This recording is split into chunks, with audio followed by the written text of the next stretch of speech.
কিয়ামতের আগে আগে আরো কিছু মানুষকে আল্লাহ পাক কিন্তু শূকর এবং বানরে পরিণত করবেন। এই হাদিসটা কি জানেন? হাদিসটা শুনে রাখেন, এটা আখিরুজ জামান বা কিয়ামতের আলামত সংক্রান্ত হাদিসগুলোর মধ্যে পাবেন।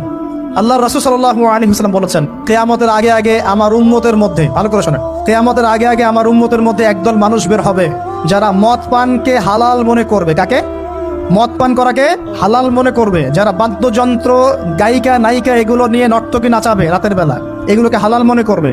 যারা অশ্লীলতা, বেহায়াপনাকে জায়েজ করে নিবে, ঠিক আছে, এরকম কয়েকটা পাপের কথা বলে নবীজি বলছেন একদিন সকালবেলা আল্লাহ পাক তাদেরকে ঘৃণিত বানরে পরিণত করবে।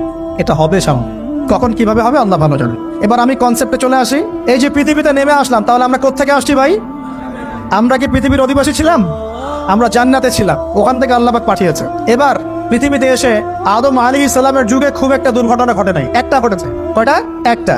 ভাই হাবিলের কোরবানি কবুল হয়, কাবিলের অন্তর্দাহ হয়, জ্বালা হয়। কেন হাবিলেরটা কবুল হবে, কাবিলের কেন হচ্ছে না? এই হিংসার বশবর্তী হয়ে কাবিল হাবিলকে হত্যা করে ফেলে।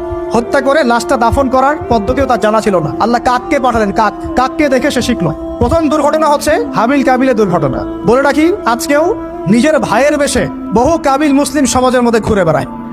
নিজের ভাইয়ের লেবাসে, পোশাকে, সুরতেই বহু কাবিল এখনো কিন্তু মুসলিম সমাজে ঘুরে বেড়ায়। তো আমরা কাবিলদেরকে কাবিলের পরিণতি সম্পর্কে সচেতন করতে চাই।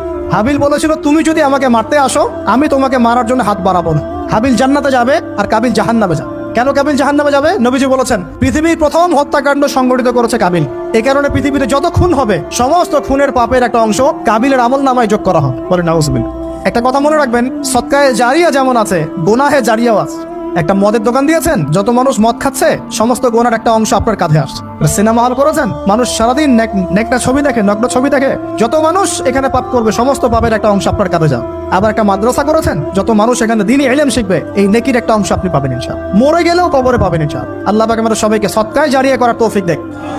গোনাহে জারিয়া থেকে বাঁচিয়ে রাখুন, খুব খেয়াল রাখবেন। আল্লাহ পাক আমাদের হেফাজত করুন বলি আমিন। এবার ওই যুগ শেষ, নূহ আলাইহিস সালামের যুগ। এই যুগে আল্লাহর একই সুন্নত, নূহ আলাইহিস সালাম 950 বছর দাওয়াত দিলেন, 40টা বা 80টা পরিবার ইসলাম কবুল করেছে, বাকিরা করে নাই। যারা করে নাই আল্লাহ পাক তাদেরকে ডুবিয়ে মারলেন, যারা করেছে আল্লাহ পাক উদ্ধার করলেন। সোজা কথা।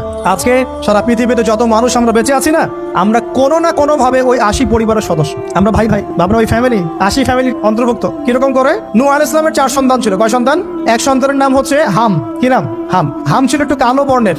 হামকে দিয়ে আফ্রিকার কন্টিনেন্টে যত মানুষ দেখছেন ব্ল্যাক স্কিনের, কালো স্কিন, এরা সবাই হামের বংশধর। মজা না বিষয়টা? মানুষের অস্তিত্ব পৃথিবীতে, ইতিহাস, এগুলো খুব ইন্টারেস্টিং টপিক। ইতিহাস পড়তে থাকলে আপনি ডুবে যাবেন। কত কিছু বিশ্ব হয়েছে আর কত কিছু হবে সামনে।